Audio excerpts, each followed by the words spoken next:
Staff Sergeant Caleb Rourke used to say the sky had a way of remembering.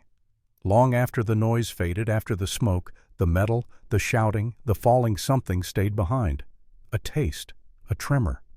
A thin, cold ghost of the moment when a man realized he was about to change the course of someone else's life forever. On April 17, 1944, over Castle, that moment came for him. Back then, before he became the man who avoided reunions, before he stopped sleeping through the night, before the letters he never sent and the questions he never asked, he was just another waist gunner on a B-24 Liberator named Honey Drip. 23 years old, fingers always trembling before a mission, pretending he wasn't afraid. In the briefing room that morning, the red yarn stretched across the map like a wound. Castle again. The Messerschmitt plant. Heavy fighter presence. Expected casualties moderate, which everyone knew meant worse than yesterday. Caleb sat in the second row, boots tapping. Men whispered. Someone coughed. A flask changed hands. When Colonel Lansing pulled the cloth off the target board, the room fell into a hush that felt like a held breath. Beside Caleb, the engineer, Nils Johansson, muttered, "If they're sending us there twice in a month, they either hate us or trust us." "Feels the same either way," Caleb replied. But even then something else sat behind his ribs. A tension. A quietness. The same premonition he hadn't felt before any other mission, a sense that the day wasn't going to stay in the sky. That it would follow him home. Honeydrip climbed into the gray afternoon, joining the formation like a single rib in a massive steel skeleton. 32 bombers' engines, thundering wings, flexing against rough winds. The channel below was slate quiet, unaware. Inside the waist section, Caleb clipped into his turret twin 50 cals, gleaming ammunition belts curling like brass serpents. The cold bit his fingers through his gloves. "Rourke came?" Avery's voice, soft but steady over the intercom. "You good back there?" "Good enough." Good enough usually means scared. "Then I'm better than good." Johansson laughed from the top turret. "That's the spirit." The first flak came as faint black blossoms in the distance. The light stuff. The warm-up punches. But then the smoke thickened. The sky went jagged violent. Then, contact 11 o'clock, high, multiple bogeys. Caleb swung his turret. They came slicing through haze. Messerschmitt BF-109s, dozens of them, shining like silver knives in the sun. The P-51 escorts broke upward to meet them, contrails twisting, flashes flickering. But not all would be stopped. 2 fighters dove toward the lower left element, Caleb's quadrant. "Rourke, they're yours," Avery barked. Caleb steadied his breathing. He waited. 10 years in church pews had taught him patience. 2 years in war taught him timing. The fighters drifted into the angle just barely, and he squeezed the triggers. His guns roared. Brass clattered. The recoil slammed into his chest, but he didn't fire in short bursts like the manuals said. His instructors hated that. His crew feared it. His pattern was wide, strange, sweeping more brushstroke than textbook. One enemy pilot flinched, broke early. The other committed. Caleb shifted, firing a long arc downward, too long, too hot, too reckless, but the line cut perfectly across the fighter's path. A second later, the 109 burst into flame. Ramirez shouted from the nose turret, "Jesus, Rourke, you got him!" But Caleb didn't celebrate. He didn't blink, because fighters never came alone. 4 more appeared low on the left in a line abreast spear formation that Caleb had only seen in training diagrams. Coordinated, deadly. "Rourke, pick one," Avery yelled. "No," Caleb whispered. "I'm picking where they want to go." He didn't aim at them. He aimed at the air between them. He fired a long, rolling sweep, dangerous, overheated, completely outside regulation. The tracers stitched a shimmering net, its geometry as deliberate as it was desperate. The enemy pilots panicked. One dipped too low. Another overcorrected. 2 collided wing-to-wing, spiraling downward in a ball of flame. A third clipped their slipstream and snapped upward straight into a burst from Johansson's turret. 4 enemy fighters fell in less than 5 seconds. The intercom went wild. "Cal! Cal! What did you just do? Holy hell, did he drop 4? You cooked your guns." "They're smoking." But Caleb sat frozen breath shallow, hands trembling. His gloves felt like they were vibrating. The sky had gone strangely quiet again inside his skull. It hadn't been skill, it had been instinct, or fate, or something he didn't want to name. Avery's voice cut through the intercom low and stunned. That was not in any manual I've ever seen. Caleb swallowed hard, but the taste in his mouth was metal. Not victory, not pride, just weight. He knew somewhere deep that today wasn't done with him, that those seconds over Castle would echo long after the smoke cleared, but he didn't know the truth yet. One of the men inside those falling fighters was still alive, and 30 years later, in a quiet room half a world away, Caleb Rourke would meet him. Hours later, the mission ended. Honeydrip limped home on 3 good engines and 1 stubborn one. The debrief was quick, the praise uncomfortable. Someone joked about calling his pattern Rourke's madness. Others simply stared. That night, Caleb sat alone in the barracks, staring at his blackened gun barrels laid on the table like broken bones. He could still see the 4 burning trails in the sky. He didn't know their faces, didn't know their names. He only knew the sky remembered, and he feared he would too. He had no idea that the war wasn't finished with him. That history wasn't finished with him. That one of the men he'd shot down would someday walk into his life holding a piece of twisted metal, a relic pulled from the wreckage, and ask for a truth neither of them understood. A truth the sky had been saving for decades. Caleb Rourke never talked about the war after it ended. Not to reporters, not to reunion committees, not even to his wife who learned early never to ask why he jerked awake 3 or 4 times a night. He returned to Oregon in 1946, bought a small house with a leaning porch, took a job repairing farm machinery, and lived as quietly as a man could live after learning what the sky could take from him. But somewhere inside him, somewhere beneath the cracked knuckles, the soft voice, the preference for sitting with his back against walls, was a day he could not bury.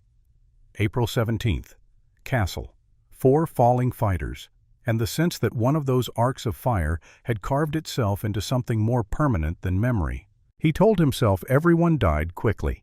He told himself there was nothing left to wonder. He told himself wrong. 30 years passed before the sky came looking for him again. It happened on a Thursday in late autumn 1974, when Caleb, now 53 with a slight limp, and hands that trembled on cold mornings, received a letter postmarked from Hamburg, West Germany.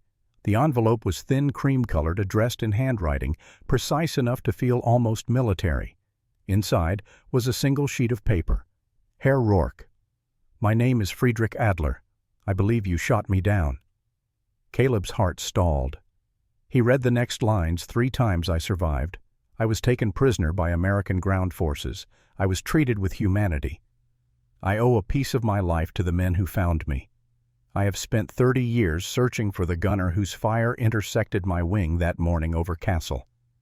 Caleb sat back in his chair, the paper held between fingers gone suddenly stiff. His throat tightened. He kept reading. I am not writing to accuse. I am writing to understand. I am writing because something survived the crash with me. A piece of metal. I believe it belongs to you. At the bottom, a simple invitation. If you are willing, meet me at the Veterans Reconciliation Hall in Geneva, December 12th. I will bring the relic. I hope you will bring your truth. F. Adler. Caleb folded the letter slowly. His breath shuddered out. He leaned forward, elbows on his knees, and pressed his hands to his face. He had always believed that the dead stayed dead, that the war had taken its tally cleanly, that the sky did not return what it had claimed. He had been wrong about that too. For 2 nights he didn't sleep. He paced the small living room, stirred coffee he didn't drink, watched the Oregon rain beat against the window until the world blurred. On the 3rd night, he opened his war trunk. It had sat untouched for decades beneath the bed, its metal locks stiff with time. Inside were the things he had never thrown away, but never took out. His flight cap. His gunnery wings tarnished but intact. A piece of Honeydrip's fuselage recovered the day she was scrapped. A blackened .50 cal barrel he had kept despite the reprimand he'd received for firing it too hot. He touched each item, fingertips lingering as though they might answer questions he'd never asked. He whispered, "Which one of you is he?" But the relic stayed silent. December came cold and sharp. Caleb boarded a plane for the first time in decades. The hum of the engines made his chest tighten. The way the machine tilted into the wind made his breath catch. but he stayed in his seat, knuckles white against the armrest, eyes closed as the aircraft climbed. He landed in Geneva under a sky the same color as the one over Kassel all those years ago, gray, sour, heavy. The Veterans Reconciliation Hall stood near a quiet lake, its walls of pale stone reflecting winter light. Flags of 50 nations fluttered outside, whispering in a wind that felt older than conflict. Inside, volunteers guided visitors toward small rooms designated for private meetings. A gentle quiet filled the hall like a library mixed with a chapel, a place built for memory, for forgiveness, for wounds that took half a lifetime to name. Caleb's assigned room was number 6. The door was slightly open. Inside sat a man in a dark overcoat, silver hair combed neatly, posture straight in the military way that never leaves a soldier. He turned when Caleb entered. Their eyes met, and Caleb felt something collapse inside him, something rigid that had lived there for 30 years. The man stood carefully. "Staff Sergeant Rourke," he asked, voice low, accented but steady. Caleb nodded. "You're Adler." "I was," the man said softly. "I suppose I still am." They stood there for a long moment, two old men staring at the ghost of the sky between them. Then Adler reached into a small leather bag beside his chair. "I brought the relic." He placed a wrapped object on the table. Caleb hesitated. Adler nodded gently. "Please. It is yours more than mine." Caleb opened the cloth. Inside lay a twisted, charred piece of metal, curved, black, and unmistakable, a fragment of a 50 cal round. His round, his burst, his pattern. The room blurred. He touched it with one shaking finger. Adler spoke quietly. "When I crawled out of the wreckage, I found it near my leg. The American medics kept it for me, thinking I might want a memory of the day I should not have survived." Caleb swallowed hard. Why keep it?" "To remember," Adler said. "Not the fall, but that someone on the other side spared me without meaning to." Caleb's breath hitched. "Spared you?" "My wing took the burst, not my cockpit." Adler smiled faintly. "Had you aimed to kill, you would have." Caleb shook his head. "I wasn't thinking of sparing anyone. I was trying to save my formation." "I know," Adler said gently. "War makes us aim for survival, not mercy, but sometimes mercy hides inside survival without asking permission." Caleb looked down at the twisted metal. "Why find me after all this time?" Adler exhaled long and slow. "Because the war ended for everyone but me. That piece of metal has lived in my drawer for 30 years. I needed to see the man who sent it. I needed to return it, so I could return the part of myself that stayed in that field." Caleb felt tears pricking behind his eyes, something rare, something he had avoided for decades. He whispered, "I didn't know you lived." Adler nodded. "And I didn't know you wondered." They sat across from each other, the relic between them like a wound reopened so it could finally heal. Slowly, carefully, Adler extended his hand. Caleb hesitated, but only for a breath. Then he took it. Two old soldiers, opposite sides, opposite lives, hands shaking but steady enough. And in that handshake, the sky remembered something new. Not fire, not falling, not fear, but forgiveness. The meeting lasted 2 hours. They spoke of missions, families, years lost, years gained. Adler explained how he had been captured by American troops, treated in a field hospital, then transferred to a POW camp in Alabama, where he had strangely found a gentler version of the enemy he had been raised to fear. Caleb listened, absorbing details like they were medicine. And somewhere around the 90-minute mark, Adler reached into his coat again. "There is one more thing," he said. "A page from my flight journal, written the night before Kassel." Caleb unfolded it. One line was underlined. "If I fall, let whoever fired the fatal round know I forgave him the moment I left the sky." Caleb closed his eyes. The room felt suddenly enormous, too full of memory, too full of grace. "Keep it," Adler said softly. "It belongs with the man who lived." Caleb shook his head. "No, it belongs with the man who forgave." Adler smiled in a way only men who survived themselves could smile. The relic lay between them, silent, but no longer cold. When they finally rose to leave, Adler placed a gentle hand on Caleb's shoulder. "You rewrote a manual in your squadron that day," he said. "But today—" He swallowed, eyes shining. "Today, you rewrote mine." The two men stepped into the winter light. and for the first time since 1944, Caleb felt the sky ease its grip on him. The winter wind outside the reconciliation hall swept in thin, rattling breaths across the lake, brushing soft ripples into the surface. A light snow had begun to fall, almost invisible, but each flake drifted like a tiny punctuation mark in the air between Caleb Rourke and Friedrich Adler as they stepped out into the courtyard. For a long moment, neither man spoke. They simply stood there, two figures outlined against the lake, the fractured sunlight slipping through clouds that looked like old linen. Their breaths came out in pale mist, rising and fading, the way memories rise and fade when enough years have passed. Caleb kept the folded flight journal page tucked carefully inside his coat close to his heart. He did not trust himself to hold it in his hands yet. They were still trembling. Adler, meanwhile, held the small leather bag that had carried the twisted .50 cal fragment for decades. As if remembering something, he glanced down at it, then up at Caleb. "There is a garden behind the hall," he said gently. "A place they built for these kinds of conversations. Would you walk with me a while?" Caleb nodded. "Yeah, I'd like that."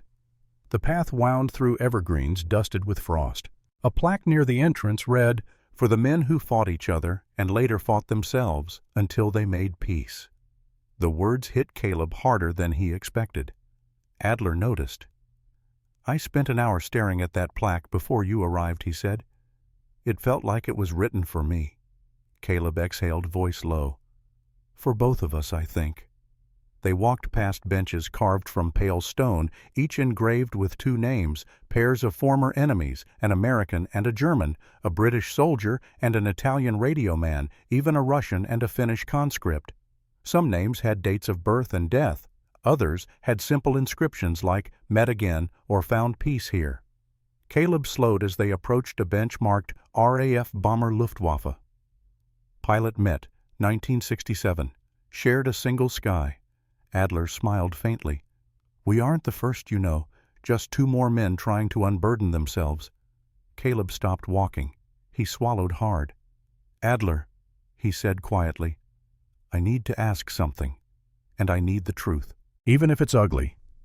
Adler turned toward him, hands resting lightly atop his cane. "Ask anything." Caleb inhaled deeply, forcing the words out. When I hit your plane, when you went down, were there others with you?"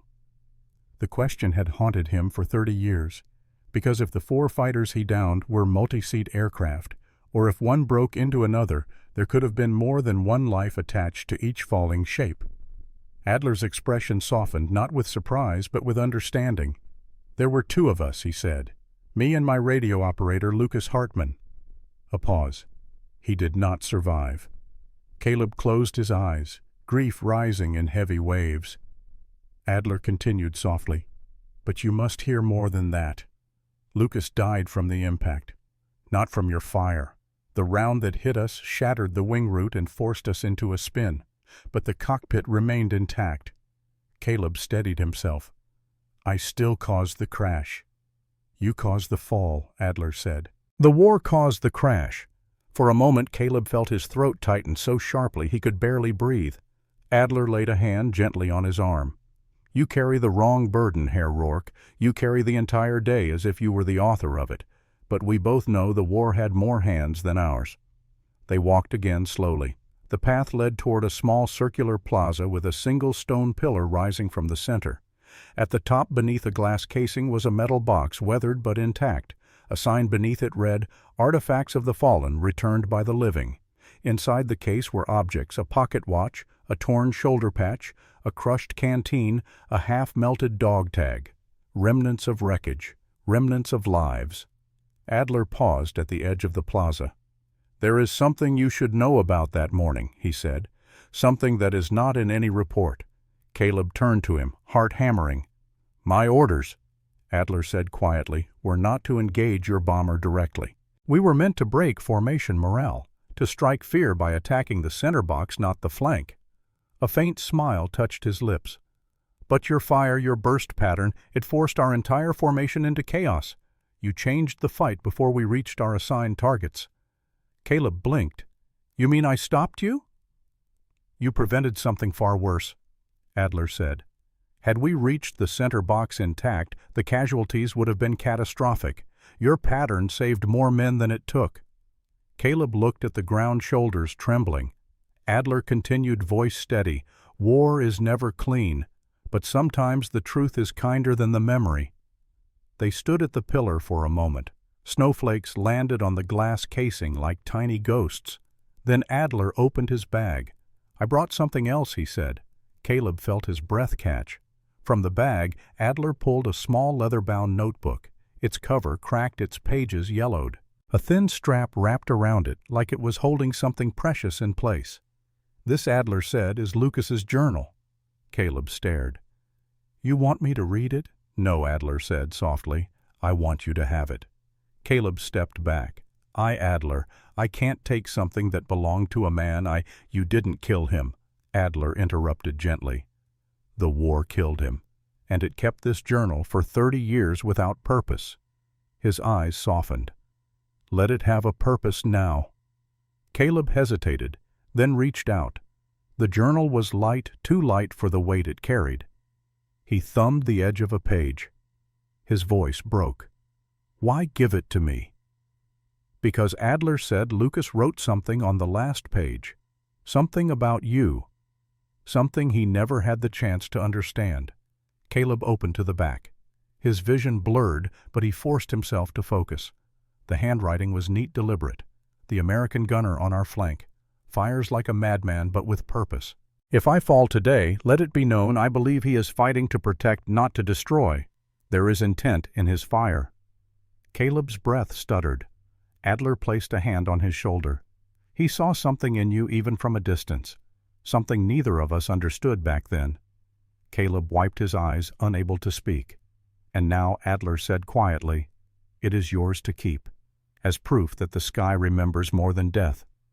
For several moments they stood together in silence. Then Caleb whispered, Adler, I don't know how to carry this. You do not have to carry it, Adler replied. That is the point. We return the things we carried so that we no longer carry them alone. Caleb let out a long, trembling breath, and for the first time since Castle, something inside him loosened.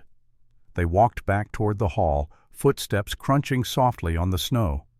At the doorway, Adler paused. There is one more thing I must ask, he said.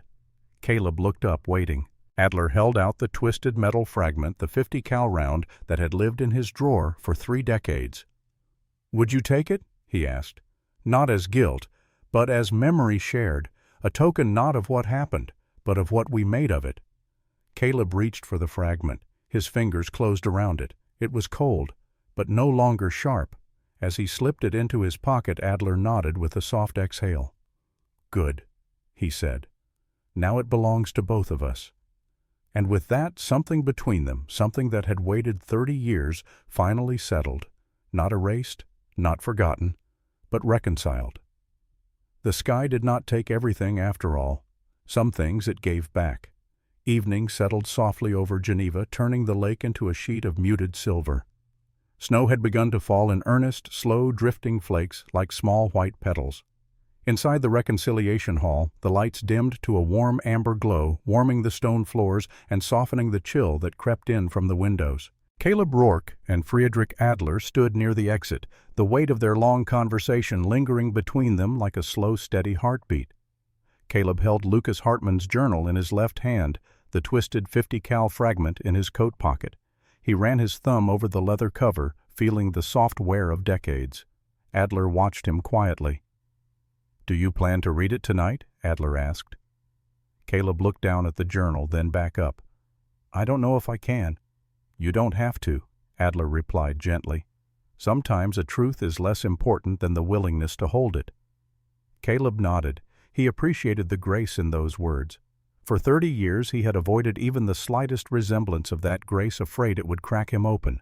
Now he felt himself opening without fear, like an old book rediscovering its spine. They stepped outside into the snowy courtyard. The flakes settled on their coats, their hats, their shoulders. Neither brushed them off. Adler took a slow breath. There is something else I would like to share, something I have not spoken aloud since the war. Caleb waited patient. When I was captured, Adler said I expected cruelty. We all did. The propaganda told us to fear you. He offered a small, almost embarrassed smile. Instead, the American medics gave me water before they asked me anything. The sergeant guarding me gave me his spare gloves. Your country treated me as a man, not an enemy. Caleb didn't interrupt.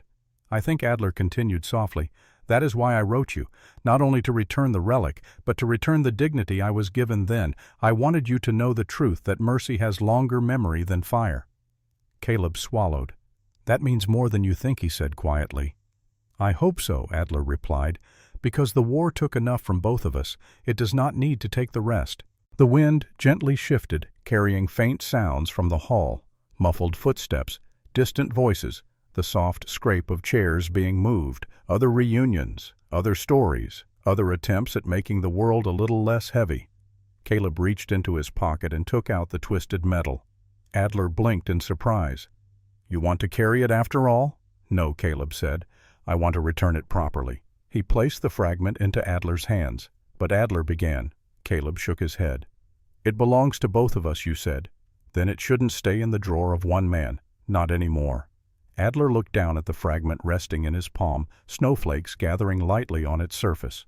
What would you have me do with it? He asked.